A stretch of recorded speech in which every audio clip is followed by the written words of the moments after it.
수요일엔 수분 충전. 안녕하세요. 이성구 목사입니다. 자, 오늘도 이번 주 말씀을 살펴보고 적용하는 시간을 갖도록 하겠습니다. 이번 주 본문은 마가복음 3장 20절에서 35절이었는데요. 본문을 크게 두 개로 나눌 수 있을 것 같아요.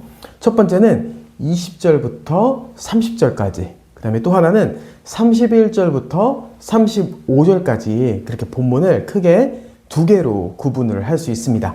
자, 그러면은 20절부터 30절은 어떠한 내용이었냐? 바로 예수님께서 사탄을 결박시키심으로 하나님의 나라를 임하게 하신 주님이시다 라는 것을 이야기하고 있고요.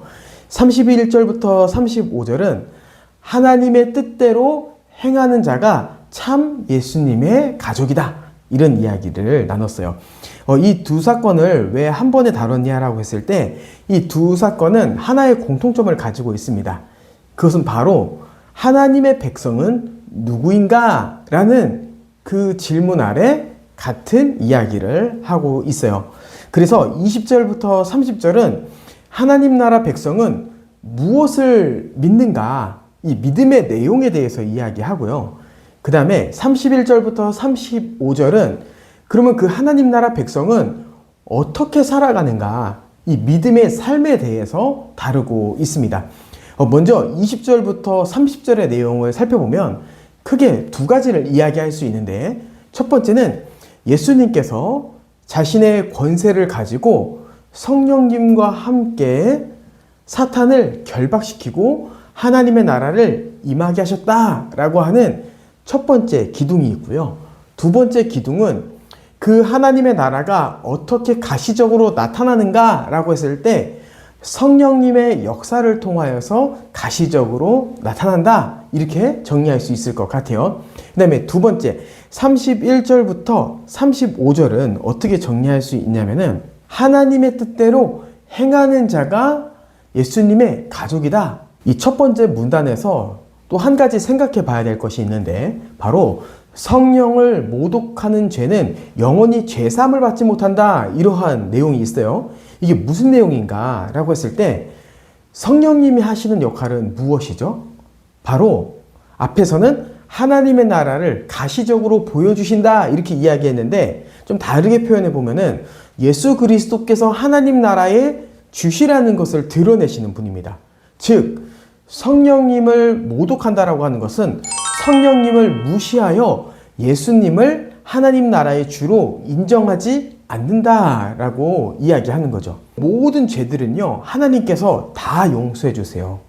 그런데 예수 그리스도를 주로 인정하지 않는다면 우리는 절대로 죄사함을 받을 수 없습니다. 그러면은 하나님 나라 백성은 누구죠? 하나님 나라 백성은 무엇을 믿죠? 바로 성령님의 사역을 따라 예수 그리스도가 하나님 나라의 주라는 것을 믿는 자가 바로 하나님 나라 백성이죠. 그리고 그 백성은 어떻게 살아갑니까? 31절부터 35절에 이야기한 대로 하나님의 뜻대로 행합니다. 이것이 바로 성도의 삶, 믿는 자의 삶인 거죠. 자, 그럼 이제 하나님의 뜻이 무엇인지를 살펴봐야 돼요. 하나님의 뜻은 무엇일까요? 이에 12를 세우셨으니 이는 자기와 함께 있게 하시고 또 보내사 전도도 하며 귀신을 내쫓는 권능도 가지게 하려 하심이러라. 아멘. 하나님은 제자들이 예수님과 함께 있어 전도도 하며 권능을 베풀므로 하나님의 나라를 전파하기를 원하셨어요. 이것을 다른 말로 표현해 보면은 바로 교회가 교회답게 온전히 서고 그 교회의 사명을 잘 감당하기를 원하셨던 거죠. 교회는 세 가지 사명이 있습니다. 예배, 양육, 선교. 그 중에 오늘 본문은 양육과 선교를 보여주고 있어요. 우리는 교회가 교회답게 세워지도록 부르심 받은 자들입니다. 하나님의 뜻은 교회에 있습니다. 우리는 그 하나님의 뜻 안에 있는 참 이스라엘, 하나님 나라 백성으로서 하나님께서 명하신 양육과 선교 사명을 잘 감당함으로 하나님께 영광이 되어야 되고, 또한 이 땅의 삶에서 영광스러운 길을 걸어가야 되는 것이죠. 기회가 된다면 복음을 열심히 가르치는 자들이 되길 원합니다. 그리고 우리는 최대한 교회에서 가르치려고 하는 내용들을 열심히 배워서 복음을 알아가기를 힘쓰는 자들이 되길 원합니다. 그리고 그 가진 복음을 가지고 살아감으로 선교적 삶을 살아가는 우리가 되기를 원합니다. 하나님이 기뻐하시는 사명을 감당하는 꽃피는 교회가 되길 원합니다.